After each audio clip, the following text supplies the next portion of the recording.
Good morning, friends, and welcome to the last Sunday of 2020.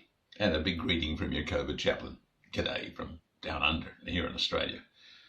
And what a great way to end the year, the last Lord's Day of the year, but thinking about our life and what God has given to us. We've been talking about It's Your Life and how we have control and ownership over our life, and that leads to certain considerations in how we deal with other people and what junk we allow people to put into our life and so on. But today, as we sort of wrap up that focus over this past week, we've had our Christmas. We've talked about God's great gift to you and how that God has a gift for you with your name on it.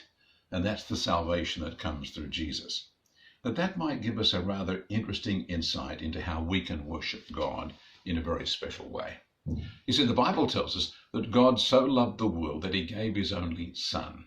So God had a very precious possession in Jesus, the Son of God, forever with God in eternity in heaven, coming down to earth to be a gift to us. And he gave his most valued possession, his greatest treasure, for us. And so as we then respond to God, as we give our response to God for all that he's done for us, there is no more precious gift that you can give to God than your life. You see, it's yours. It's the one thing they can't take off you. Oh, the people can kill you, but while you're alive, the processes that take place inside your heart and mind, all of this that is you. And it's very precious. You protect it and you value it. And you have every right to do that because it belongs to you. God gave it to you. But at the same time, as you then offer yourself to God, that becomes the greatest act of worship. Greater love has no man than this, Jesus said, but that a man lay down his life for his friends. Well, Jesus laid down his life for us. And there is no greater expression of love. God sending Jesus to die for us.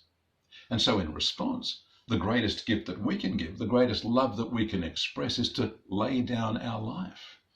That is to put our life out there and say, God, I'm here for you. I'm here to do what you want me to do, the way you want me to do it, for your glory. And my life, my ambitions, all the things that I own, the things that are mine, that I would fight and defend, those things I actually lay down at your feet. And I say, Lord, I am yours. I just worship you with who and what I am. It's very easy for Christians to add Christianity into their world on the condition that it doesn't encroach on all the other things that are fairly valuable to them. They don't want it to spoil their friendships or interfere with their plans for their career or and take away from them their favorite hobbies and interests. And so we kind of give ourselves to God often in a very limited way. I know Westerners can do that so easily. They kind of add God in as a Sunday thing for them, and the rest of the week they're living for themselves. And yet here, with this most precious thing that you have, which is your life, it belongs to you. God gave it to you. The most wonderful thing you can do with that is to offer it back to God and say, God, I give my life to you as a living sacrifice, holy and acceptable to you. Lord, I worship you with who and what I am. I give myself to you. That's a very precious giving, a very precious offering of a gift. It's probably the highest form of worship.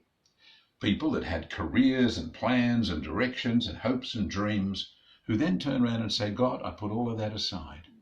I'm just here to serve you. What would you like me to do?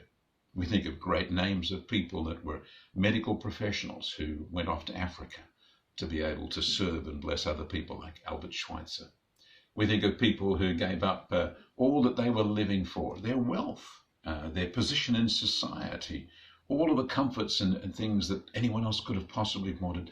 They left them behind and went away so they could say, God, how can I live for you? How can I be what you want me to be?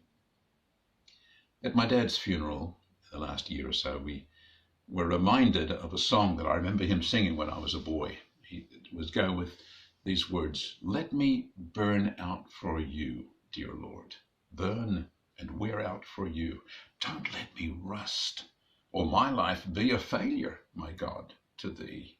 Use me and all I have, dear Lord, and bring me so close to you that I feel the throb of the great heart of God until I burn out for you. And wonderfully, my father lived that. It wasn't just a song that really touched his heart that he loved to share with people. It was actually a motto for his life. And what a beautiful testimony. What a beautiful testimony for all of us to say, God, this is my life. Yes, it is my life, but let me use it for you. Let me burn out for you. Don't let me rust on the shelf while I look after myself and live my own private life, but let my life be energized and active and burning out for you. So today, friends, let me challenge you that you give to God from this day on the most precious, powerful offering you could ever give, which is to take that life that is yours and lay it down at Jesus' feet. I encourage you to do that because I know the great joy and freedom and blessing that comes to you when you do that. If you give up your life, you will find it. If you try to save it for yourself, then you'll lose it. So today, let this be a day of laying down your life.